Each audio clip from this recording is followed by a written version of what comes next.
dame qui m'a dit la suite, je n'ai jamais expérimenté, mais le 1er janvier, il y a beaucoup de juifs, ils vont sur le mont Hermon et ils font du ski. Parce que là, à l'auteur, il neige, ça c'est beaucoup de neige. Et ils font du ski le matin, très tôt, dès que c'est ouvert. Et début de l'après-midi, ils font 5-6 heures de voiture pour aller jusqu'ici. Et en fait, ils font la plonge dans la même journée. Parce que ça change tellement que... Le plongée, oui, voilà. La plongée, c'est autre chose. Voilà. Et, donc, c'est incroyable la géographie d'Israël. Mais ce que je vais vous présenter, il y avait quelque chose qui s'est passé. J'ai parlé avec mes deux filles qui, les deux avaient vraiment envie de venir aujourd'hui, mais voilà, la rhume s'installe chez moi, donc moi je m'écarte de ma famille. Ça, voilà. Mais j'ai montré une image à mes filles sur un site internet mercredi dernier, qui a dit, donc pour la plupart, vous allez me dire, ça je comprends, mais ça disait, Poupou est mort. Oui. Raymond Poulidor. Ouais. Donc, si on dit ça à un jeune Français de 15 ans, il va dire, et alors Et alors, oui. Poupou, c'est qui? Et donc, j'ai pu expliquer tout ça à mes enfants. Donc, pendant les années glorieuses de Raymond Poulidor, j'étais ado et enfant aux États-Unis. Et le Tour de France, j'avais aucune idée, mais à 16 ans, j'étais mordu avec la petite reine. Donc, j'ai commencé, même aux États-Unis, d'étudier l'histoire du Tour de France. Donc, en France, quand on disait « t'es un vrai Poulidor », ça voulait dire quelque chose. Parce qu'il y a un contexte historique. Ça a formé toute une génération. L'Éternel numéro 2 est quand même un héros national. Ça voulait dire quelque chose. Dans la Bible, il n'y a pas de vélo, d'accord? Il n'y a pas de Raymond Poulidor, mais dans la Bible, on voit quand même la même chose dans l'idée d'un contexte historique et un contexte culturel. Et parfois, quand on comprend comment ça s'est passé, ou quand on comprend l'idée, il y a certains passages et certains principes de la Bible qui s'ouvrent. Et on dit, là, maintenant, je comprends même mieux qu'avant.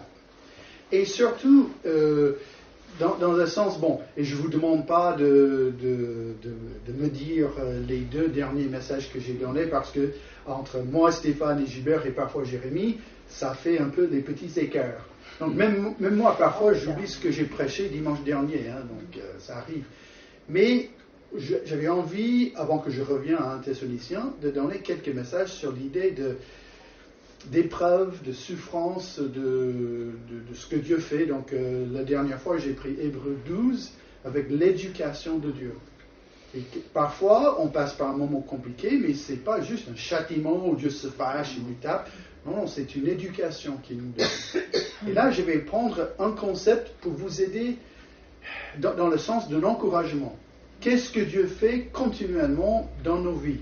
Avec un peu l'arrière-plan des Juifs, surtout dans le Negev. Donc, Denis, si tu veux toucher ce fameux bouton. Donc, non, c'est moi qui ai fait la bêtise. Donc, attends. Ça, c'est génial quand la technologie marche. Voilà, c'est juste là. Ouais. Donc, le fameux Negev, qui est donc le désert, et de quelque part, Abraham, il est un peu, on ne peut pas dire qu'il est réellement d'ici, mais Abraham habitait par ici, et avec la prochaine image, c'est à peu près la même chose, mais voilà. Donc on voit, c'est un endroit que même aujourd'hui, c'est beau. Et oui, c'est désert, on n'a pas trop envie d'y habiter. Avec la prochaine image quand même, avec tous ces déserts, quand même on voit qu'il y a des animaux, donc c'est beau à voir. Et avec la prochaine image, on voit donc quand même, Deutéronome 32, 9 et 10, en effet, de la part de l'Éternel, c'est son peuple, Jacob, et sa part d'héritage. Il a trouvé dans une région déserte, et c'est exactement dans le Negev que Dieu a commencé à former son peuple. Dans un chaos rempli d'effroyables hurlements. il a entouré, il a pris soin de lui, il a gardé comme la prunelle de son œil. Donc, Israël, les Juifs, ont commencé dans le Negev, dans cet endroit-là. Et avec la prochaine image, vous allez voir quand même qu'on a des vestiges, il y avait quand même des villes, hein, des vraies villes qui étaient là au temps d'Abraham, au temps de Jacob. Et ça, c'est la ville de Harad. Donc, vous voyez, le Negev est un peu comme ça. D'un côté, on a la mer Morte. Et de l'autre côté, on a la fameuse ville de Beersheba, où Abraham a carrément passé du temps là. Et un peu entre les deux, c'est pas tout à fait mi-chemin, mais presque. Il y a une vraie ville d'aujourd'hui qui s'appelle Harad, qui est principalement, il y a pas mal d'Arabes musulmans qui habitent là, avec aussi des Juifs. Hein. Et à côté, on a la vieille ville, les ruines de Harad au temps d'Abraham et Jacob et tout ça. Donc avec la prochaine image, donc ici la mer Morte, Jérusalem est quelque part ici, Galilée est là, et donc là c'est la partie Negev, la mer Morte, et donc on a Beersheba et Harad, c'est ici, donc c'est Masada, et donc c'est pas trop loin de la mer Morte Harad. Voilà, donc avec la prochaine image, on voit donc il reste des choses. Hein. Donc c'est une ville qui a 4, 5, 6 000 ans. Hein. C'est un endroit qui est très très ancien, qui est aujourd'hui un parc national. Donc on peut visiter, on peut voir les ruines. Avec la prochaine image.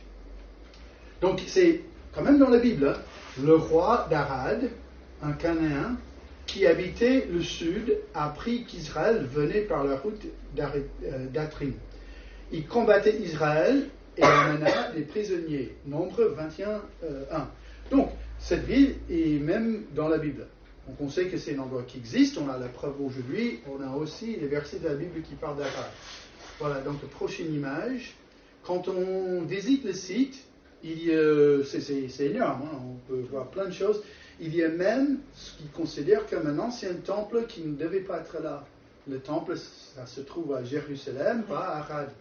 Et donc, on entre dans le temple et ils ont trouvé un faux Dieu qui manifeste un peuple juif désobéissant. C'est énorme de voir ça. Et après, on voit un mur qui était fait dans le temple. Et je crois que c'est le roi Josias, mais j'ai un trou de mémoire, mais il y avait un roi d'Israël qui a ruiné, qui a mis plat tous ces anciens sites d'adultère religieux. Hein.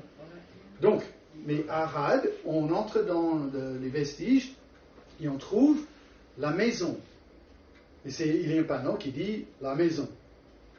Et quand on arrive, on voit comment ils vivaient à l'époque. Donc, avec la prochaine image, il y avait un artiste qui a fait un peu, donc la maison se trouve ici, et donc c'est là la maison, à côté on va voir, il y a la cuisine et d'autres choses.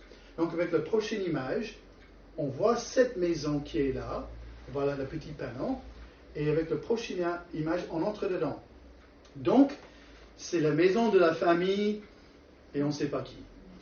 C'est perdu de l'histoire, mais en fait, si je vais chez vous, dans votre maison, j'entre il y a peut-être un petit couloir ou un endroit où on entre, et après on a le salon, on a la salle à manger, on a la cuisine, on a les chambres, peut-être après il y a un sous-sol, ou bon, il y a autant de styles de maison qu'il y a des maisons presque. Hein. Mais ici, voilà la maison, parce que c'est là qu'on dormait. Et c'est là qu'on mangeait, point final. Et on regarde, on dit, alors c'est la chambre de qui? Et je dis, exact, c'est la chambre. Pour tous, par terre. Donc on dit, non mais il y avait quoi 2 parents et 3,5 enfants. Non. Papi, mamie, tonton, tata, quelques couples là, 13 à 17 enfants ici et peut-être 5 enfants là. Tout le monde. Hein. Une génération. Voilà, une génération, oui, voilà, c'est la maison de la famille et ils sont tous là parce qu'en fait, La maison, c'est quoi? C'est là où on dort et peut-être on mange. Ça dépend un peu de la taille et la façon qu'ils vivaient. Mais voilà, la maison. Ensuite, la prochaine image. Et à côté, on a la cuisine, qui n'était jamais dans la maison. Ah oui. Et c'est très pratique, Ah oui. à cause de feu. Les odeurs. Voilà, tout ça, voilà. Ouais, ouais. En plus, avec la prochaine image, en fait, il y avait plusieurs maisons à côté et une cuisine. Parce que tout le monde allait ensemble. Parce qu'en fait, il n'y avait pas c'est quoi, les fours, où il n'y avait pas cette fameuse marque des fours. Hein.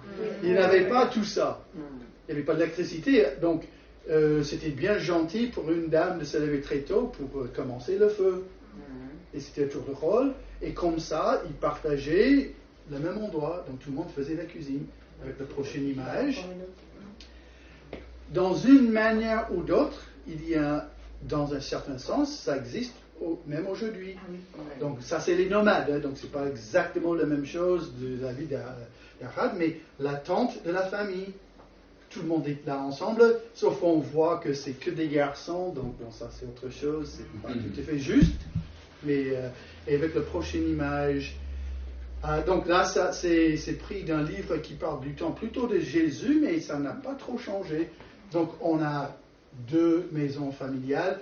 Donc là, en fait, c'est un peu exagéré parce qu'en fait, avec que 2 maisons, normalement, on n'avait pas un mur. Donc normalement, il n'y avait pas des villages avec que 2 maisons.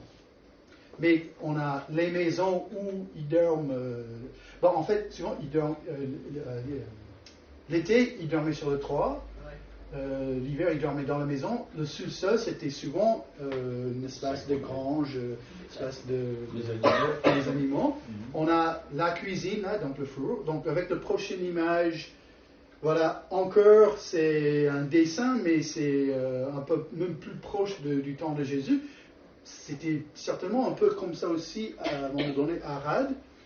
Donc, même si on est encore là dans une ville un peu plus grande, le même principe. Et après, j'ai une vraie photo de Nazareth en 1905, 6 ou 7, quelque part là. Prochaine image. C'est littéralement la ville de Nazareth, mais une vraie photo où, qu'est-ce qu'on voit? Les petites maisons à côté, où, en fait, dans chaque maison, il y avait toute la famille. Du papy et mamie jusqu'au nouveau-né. Avec plusieurs générations dans la même maison. Donc, avec la prochaine image, mais c'était toujours lui-là qui était le L-E majuscule, pas que L, mais le patron, et on va mettre tout ça aussi en majuscule. Le patriarche était le chef de la maison. C'est lui qui gouvernait, c'est lui qui faisait tout. Donc, ensuite, voilà, donc, à travers l'histoire, hein, il y avait des artistes qui ont montré ça. Je crois ça, c'est un tableau d'Abraham avec ses fils, mais je ne suis pas certain. Voilà, et donc, prochaine image, juste pour vous montrer. Hein, ça. Donc, c'est lui. Hein. Quand on dit le bon patriarche de la famille, un bon juif, ça peut être l'image. Hein. Et cette idée, il existe un mot dans l'Ancien Testament. Donc, avec la prochaine image, Bet Av. Donc, même si c'est un B, ça se prononce Bet Av. Donc, le Bet Av, c'est quoi? C'est littéralement la maison du Père. Donc, la prochaine. Donc, c'est dans la Bible, Genèse 12, 15. Et les princes de la cour de Pharaon la virent. Et la lueur devant Pharaon. Et la femme fut emmenée dans ou bon, je ne sais pas si Beth-Ève est masculin ou féminin, mais la Beth-Ève de Pharaon. Donc, au moment où Moïse ou quelqu'un d'autre a écrit ce verset dirigé par le Saint-Esprit, quand ça a été écrit en hébreu, ce mot ici, c'est Beth-Ève, donc littéralement la maison du Père ou la maison du Père Pharaon. Donc, dans ma famille, par exemple, il y a trop de Thomas. En fait, je crois que je vous ai dit, mais peut-être pas, hein, si jamais, et j'espère que ça arrive jamais, surtout aujourd'hui parce que j'ai oublié mon portefeuille à la maison, mais si jamais je suis arrêté par les autorités, là, les gendarmes, et ils vont prendre mon permis, ils vont dire, alors Thomas, vous avez fait quoi là? Parce qu'en fait, mon vrai nom, c'est Thomas Marc. Alors pourquoi je suis pas Thomas et pourquoi on m'appelle Marc? Parce que mon père est Thomas, mon grand-père était Thomas, et il y avait aussi, lui, un grand-oncle qui était Thomas. Le problème, c'est les fêtes de famille, les réunions. Thomas, il y avait 3-4 personnes qui disaient « Oui, comment ?» Donc, c'est pour ça que je porte le nom Marc. Et donc, si je vous dis que le Bet Av Thomas, c'est-à-dire la maison du père, et on ajoute le prénom ou le nom de famille. Mais cette idée de Bet Av, c'était vraiment essentiel. Donc, il y avait quelques jours, tu as quitté ton Bet Av, la maison près. Donc, c'est-à-dire qu'il y avait un endroit. Mais beaucoup plus que ça. C'était pas juste une maison. Surtout là, quand on habite dans un endroit où on peut être légèrement nomadique. On peut se déplacer assez facilement. Surtout pour les nomades, donc. La maison du père, c'est plutôt un principe. C'est qu'on habite à Paris, ou on habite à Marseille. Et on a changé de maison. Donc, comment on peut avoir la maison du père? C'est pas un lieu, c'est un principe. C'est-à-dire qu'il y a papy, c'est sa maison, c'est sa famille, c'est lui qui dirige, c'est lui qui gère. Donc, quand je dis ça, c'est une petite parenthèse. Si vous avez eu un grand-père nickel, hein, vraiment gentil, vous dites, ah, oui, la maison de papy, hein, mais ce n'est pas toujours le cas pour tout le monde. Hein. Et pour certains, vous dites, la maison de papy. Alors, on ne peut jamais changer tout ça, mais juste pour déjà dévoiler un tout petit peu la fin. Ma maison, là, le Bétave où j'habite, c'est lui le père. Ah, ça change tout. Quand on a grandi avec un grand-père chrétien, engagé au Seigneur, là, ça fait plaisir. Quand on grandit avec un grand-père qui était violent, qui était alcoolique, qui était pas très gentil, ça donne pas beaucoup de joie. Hein. Donc ici, quand on voit tout ça, il faut garder en tête qu'on est en train de parler de quand même le principe biblique, la maison du papy, du père, mais qui cherche l'intérêt de tout le monde, hein, qui n'est pas un égoïste, qui cherche à faire la volonté de Dieu. Donc, j'ai trouvé une photo, c'est une image. Hein, voilà, donc, bon, je sais, c'est pris d'un film, d'accord? Et là, on peut dire, ah, c'est la maison de Pharaon. Oui, mais non. C'est vraiment important de garder ça en tête. On ne parle pas d'un édifice, on parle d'une personne qui dirige pour l'intérêt des autres. Donc, Pharaon était considéré comme un dieu, mais en principe, on espère que Pharaon, il cherchait l'intérêt de son peuple. Donc, c'était le Bétave de Pharaon. Et il y a encore juste deux autres choses. Là. L'Éternel dit à Noé, entre toi et toute ta maison dans l'arche. Entre toi et toute ta Bétave. Et Noé, il a littéralement quitté sa maison. Donc l'édifice de Noé, ça a été balayé, mais dans l'arche, il y avait toujours le Bétave parce que c'est Noé, ses fils, ses belles-filles et sa femme. Voilà, avec le prochain aussi. Donc ça, c'est Abraham qui... j'ai noté ça. C'est... où est-ce que j'ai noté ça? Ah oui, Abraham qui envoie un serviteur pour chercher une femme pour son fils Isaïe. Mais tu iras dans la maison de mon père et de ma famille prendre une femme pour mon fils. Donc, la maison de mon père. Forcément, il n'est pas entré dans un édifice pour chercher une belle fille, une femme pour son fils. C'est encore cette idée, la famille. Voilà. Donc, prochaine image. Donc, j'ai pour être très honnête, je suis allé sur Google et j'ai dit photo famille autrefois. Donc c'est un bétave selon la Bible. C'est la maison du Père là. Et on voit aucun bâtiment. La prochaine image. Et là encore, hein, c'est d'aujourd'hui, hein, c'est une vraie photo. Et là, on voit, il est néanmoins plus ancien que les autres. Donc lui, c'est le père, et c'est le papy, le bétave. Et ensuite, voilà, donc il est là. Hein. Donc on voit qu'aujourd'hui, ça existe. Donc, quand je vais aux États-Unis, tous les 3 ans, je passe 2 mois avec la famille, on prend les photos comme ça. Sauf que on n'est pas du tout habillé comme ça. Mais ma mère, elle dit, mais c'est systématique. Voilà, tout le monde, vous allez être chez moi dans la date, et on sait, mais c'est gravé dans le cerveau. Cette date-là, quand on est chez ma mère, donc amener des beaux vêtements, parce qu'il y aura quelqu'un qui prend le photographe. Ma mère, elle paie quelqu'un pour venir pour prendre les photos. Donc on est tous comme ça. Et donc on met papy, mamie au centre de la photo, les enfants autour et les petits-enfants autour. Et on est tous comme ça. Voilà. Parce que ça, c'est bétave. C'est la maison du père. On rentre chez mon père. Et en même temps, ce n'est pas la même chose. Parce que à 18 ans, dans un sens, j'ai dit gentiment, et mes parents étaient vraiment heureux. J'ai dit, au revoir, terminé, je vais à la fac, et j'ai apprécié les 18 ans. Merci maman pour avoir changé mes couches et me donné à quoi manger. Merci papa pour l'argent que tu m'as beaucoup donné, et pour acheter tout ce que j'ai acheté.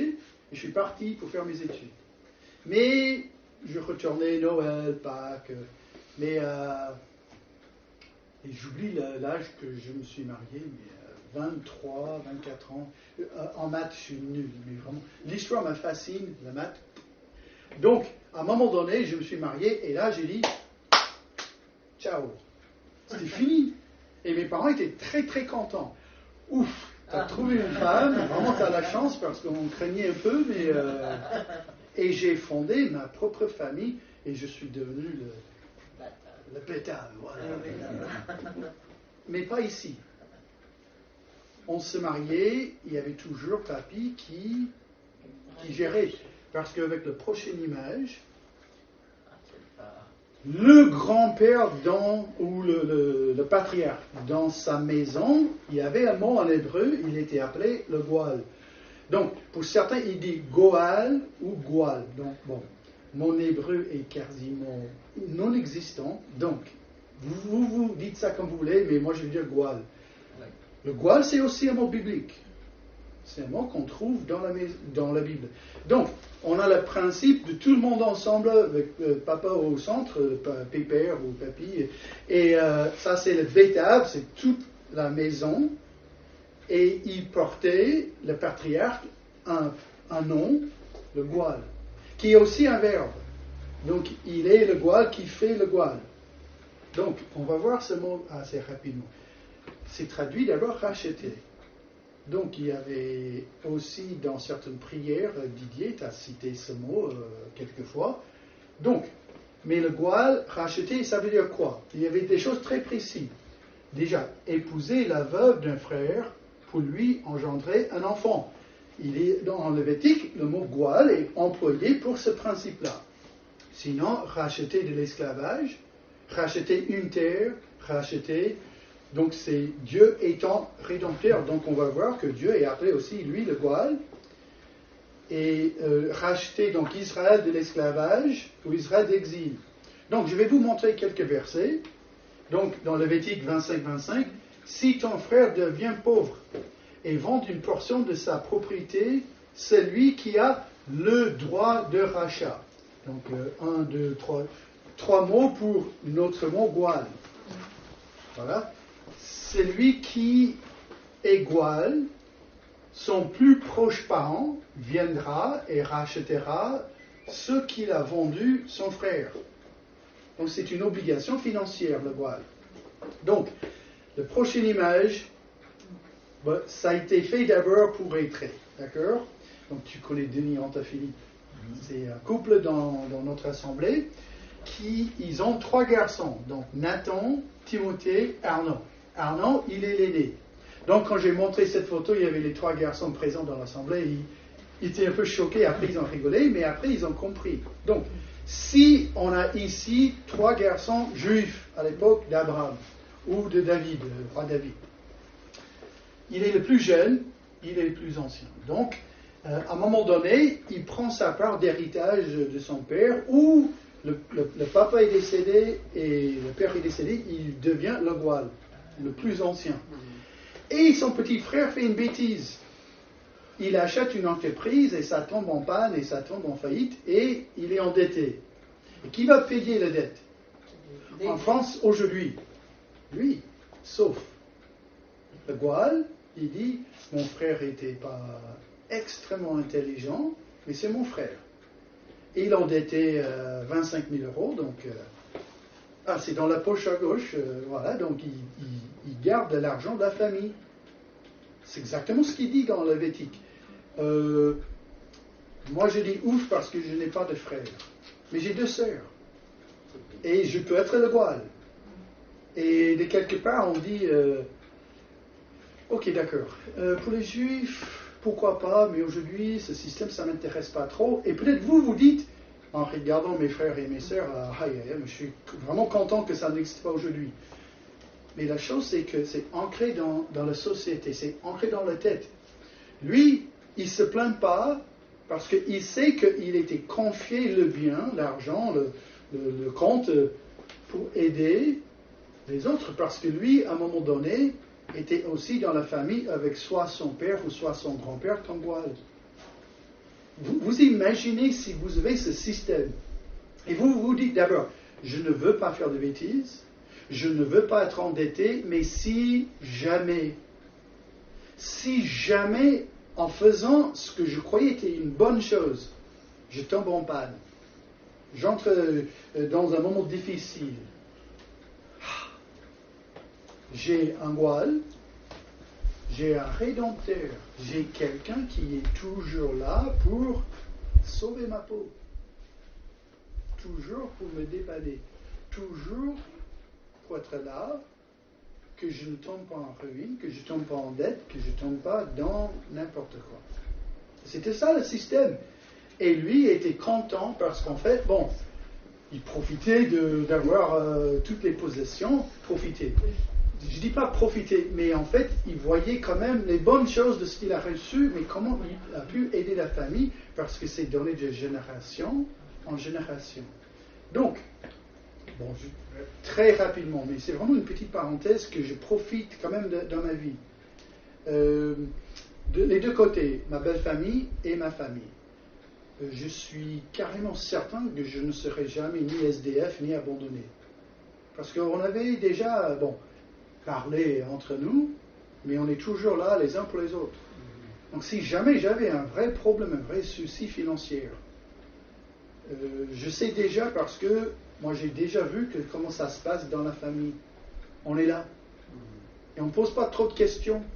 On dit, t'as un souci, à la limite, tu viens chez nous. Hein. Tu as tout perdu, tu peux habiter dans... avec mes beaux-frères, tu peux habiter dans le sous-sol. on a une petite maison de chien, tu peux... Et ça, c'est parce qu'entre nous, les beaux-frères, on rigole beaucoup. Hein. Mais c'est vraiment quelque chose que Dieu a mis qui a sauvé le bétave, la maison. Donc, ensuite, juste quelques autres versets. Donc, Ruth, c'est le principe de tout ce livre. Hein. Noémie dit à ses belles-filles qu'il soit béni de l'Éternel, qui garde sa bonté pour les vivants comme pour les morts. Cet homme nous est proche.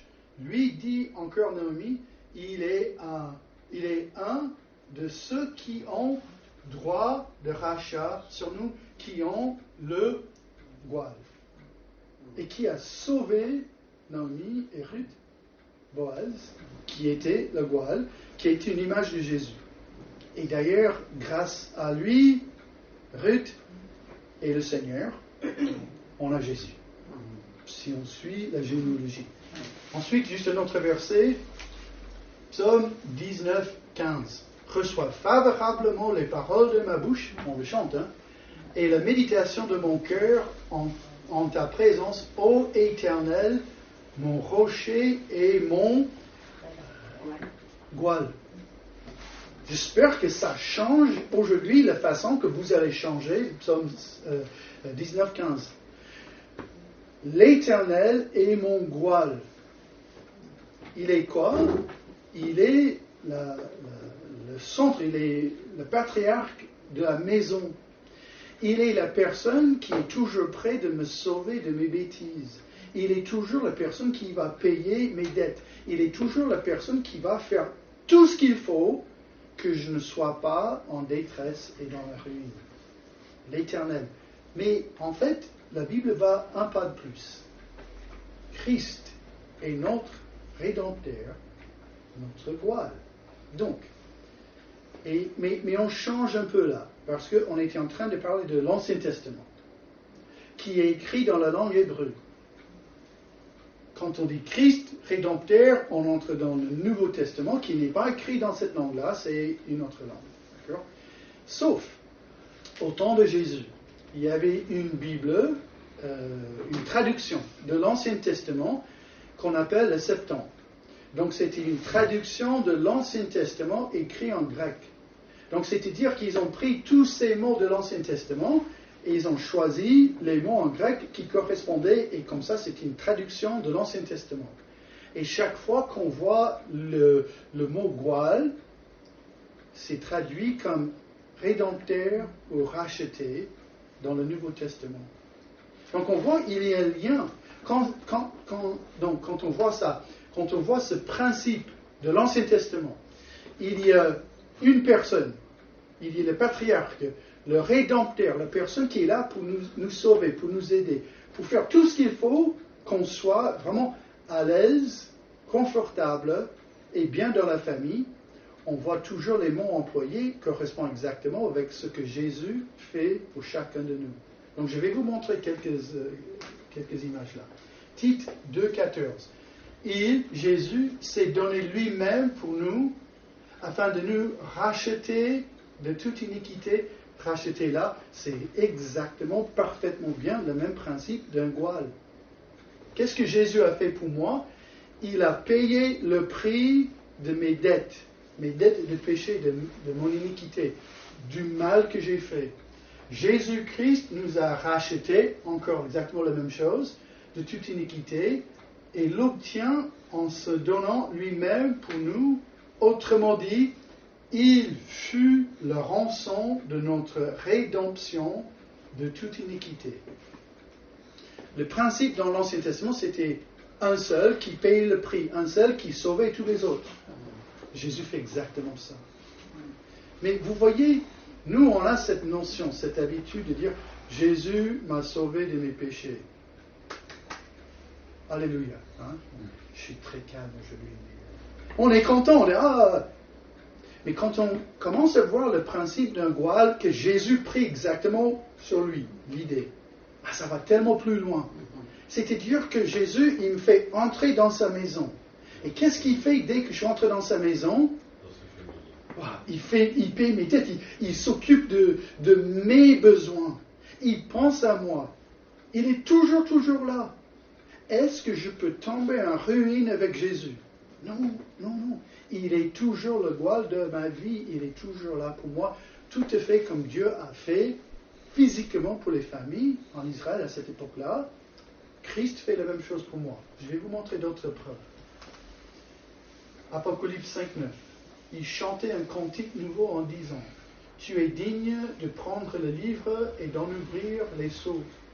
Car tu as été offert en sacrifice, tu as racheté pour Dieu par ton sang des hommes de toute tribu, de toute langue, de tout peuple et de toute nation. Tu as racheté pour Dieu. Il y avait un mot choisi au temps de l'apôtre Paul, de Jean. Il y a un mot qui était choisi et c'était le mot qui est littéralement de racheter quelqu'un de l'esclavage, qui est tout à fait dans les principes d'un Goual.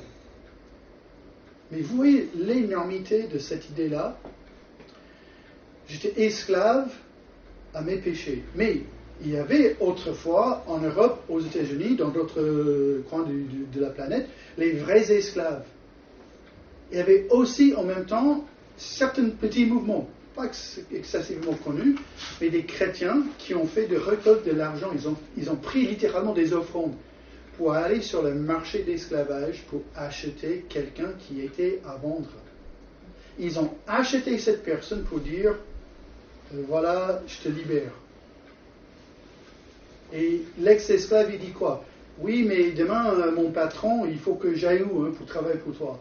Non. Tu n'as pas compris. Tu n'es plus esclave. Tu es libre. Tu vis ta vie comme tu veux. Tu n'es plus un esclave. C'est exactement ce qu'on voit avec ce mot.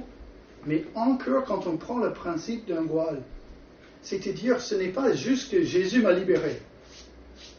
Et là, maintenant, tu fais comme tu veux. Non. Jésus m'a libéré, mais après, il m'a mis dans sa famille. Il m'a dit littéralement, tu es mon enfant, et là, dès aujourd'hui, je m'occupe de toi. Je cherche toujours ton bien, je cherche toujours ce qu'il faut pour toi, pour avoir la meilleure vie possible. Et je vais revenir avec ça, mais juste quelques autres versets. Car il n'y a pas de distinction, tous sont péchés et sont privés de la gloire de Dieu. Ils sont gratuitement justifiés par sa grâce, par le moyen de la rédemption, encore Jésus qui est notre voile, qui est dans Christ Jésus. Romains 3, 23, 24. Ensuite, le prochain verset. Christ nous a rachetés de la malédiction de la loi en devenant malédiction pour nous. Puisqu'il est écrit, tout homme pendu au bois est maudit. Christ nous a rachetés, il est encore le voile, ça c'est indiscutable. Et le dernier verset, mais lorsque le temps en était accompli, Dieu a envoyé son Fils, né d'une femme, né sous la loi, afin qu'il rachète ceux qui étaient sous la loi, afin que nous recevions l'adoption, et parce que vous êtes fils, et donc j'ai sauté un petit morceau là, mais ainsi tu n'es plus esclave, mais fils. Et si tu es fils, tu es aussi héritier de Dieu par Christ. Jésus est notre voile. Donc je vais terminer avec une application vraiment de ce principe de l'Ancien Testament avec l'idée du voile, mais même aujourd'hui qu'on est racheté. Donc, qu'est-ce que je vous ai présenté? Qu'il y avait un système dans l'Ancien Testament où il y avait un patriarche, un sage, un vieux qui disait « Je suis le patron de cette famille », mais il y avait des obligations, ou il y a des obligations.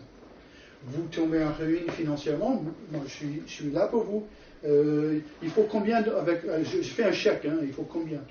Ou vous êtes en difficulté, ou vous avez faim, ou vous avez chaud ou froid, je vous donne des vêtements quand vous avez froid, vous avez chaud. Voilà, je suis là pour vous. Je m'occupe de tout ce qui est votre vie. Je suis un voile.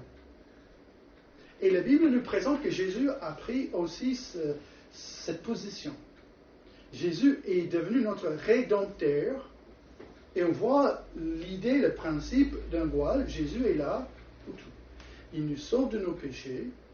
Il s'occupe de tout ce qui est notre vie. Voilà quand même le souci. Trop souvent dans la vie chrétienne, on vient devant Jésus, il est notre rédempteur. Voilà, donc je me penche devant lui. Je me repens, pardon pour mes péchés, sauve-moi. Et on dit, voilà, c'est fait. Merci. Et là, maintenant, Dieu, donne-moi le volant. Parce que là, maintenant, je vais gérer. Merci, tu m'as sauvé, tu es vraiment bien gentil. Et si jamais j'ai une crise, si jamais il faut que j'appelle, c'est 17 ou 19, je voulais 17. S'il faut en urgence que j'appelle les pompiers, voilà, donc 36-15, Jésus, j'ai un souci. Mais sinon, c'est bon, je m'occupe de ma vie. Ce n'est pas biblique. Parce que la Bible dit qu'à ce moment-là, quand on accepte Jésus, on accepte un rédempteur. La personne qui dit, je t'ai sauvé à ce moment précis et je vais faire pareil jusqu'au bout. T'as un souci, t'as un problème? Non, mais c'est bon, Jésus est engagé pour être notre voile. Et voilà, donc il faut accepter ça. Mais le problème qui me confronte, c'est que en ce moment, mon voile, mon Rédempteur, me demande de passer par une épreuve qui ne m'intéresse pas. Je trouve que c'est non intéressante mon épreuve. Non merci. Non, j'en passe, ça. Mais qui est le plus sage dans la maison, dans le bétail? Moi ou le Rédempteur? C'est assez logique. Et donc, qu'est-ce qu'il faut que je fasse? Il faut que je fasse confiance dans mon voile, mon Rédempteur, mon Seigneur, qui sait exactement ce qu'il me demande de faire. Il sait exactement ce qu'il faut parce que c'est lui qui m'a créé, lui qui m'a sauvé et lui qui va m'amener jusqu'au bout. Et donc, ce qui se passe là n'est pas physique. Vous me demandez de vous montrer une photo de Jésus. Ça n'existe pas. Vous me demandez à montrer une image, une photo d'un voile. J'ai essayé là de montrer comment ça s'est passé autrefois, mais c'est une image. Ce qui se passe, c'est littéralement un exercice spirituel avec moi et mon Seigneur ça commence ici et ça termine là. C'est dans ma tête. C'est-à-dire que chaque fois que je vais au lit, chaque fois que je suis dans la voiture seul, et je commence à dire « Non, mais ça m'énerve, cette épreuve-là, ou ces circonstances de ma vie, et... pourquoi tout ça? C'est pas juste. Hein? Moi, je connais 100 personnes pires que moi, ils vivent mieux que moi, ça m'énerve. » Alors, à mon avis, vous pouvez parfois dire la même chose. Hein? Et quand je dis 100, j'exagère, parce que c'est 1000 personnes pires que moi. Hein? Franchement, hein? Combien de personnes à Rochefort aujourd'hui sont en train de louer Dieu? Et combien de personnes à Rochefort vivent mieux que nous? Dans le sens d'argent, de richesse, de une apparence d'aucune épreuve. Et pourtant, moi j'ai un voile. Et pourquoi donc moi je vais être plus abattu, plus déprimé, plus découragé qu'un non-chrétien? Parce que si ça m'arrive, et parfois ça m'arrive, c'est parce que je n'ai pas complètement accepté la réalité de mon Rédempteur, qui cherche toujours mon bien. Et donc s'il me fait passer par cette épreuve, il est forcément une raison juste. Donc, midi, cet après-midi, ce soir, l'instant même quand la tête est sur l'oreiller, juste avant que vous fermez vos yeux, pensez à votre Rédempteur. Demain matin, quand vous vous réveillez en disant je ne suis pas encore bien réveillé, donc ma vie, je suis fatigué. Avant même que vous preniez le café, si c'est possible. Parfois il faut le café quand même pour faire fonctionner le cerveau, mais avant que vous mangez, prenez 2 secondes, prenez 1 minute, prenez 10 minutes pour contempler votre Rédempteur, tout ce qu'il fait dans votre vie. Et là, franchement, je vous promets, vous allez arriver à dire moi j'ai quelque chose d'inestimable. Moi j'ai quelque chose de plus précieux que de l'or. Moi j'ai quelque chose qui dépasse toute intelligence sur la planète. J'ai Jésus-Christ dans ma vie. Ouf. Parce qu'il est notre Rédempteur, notre voile. Prions. Seigneur, on te remercie pour Jésus, on te remercie pour tout ce qu'il fait dans nos vies. On te remercie pour ces paroles, Seigneur, que tu nous montres, ces versets, ces principes. Merci, Seigneur, pour le passé, pour la façon que tu as dirigé Israël et pour ces exemples, ces images que tu nous donnes aujourd'hui. Et on prie ces choses au nom de Seigneur Jésus. Amen. Amen.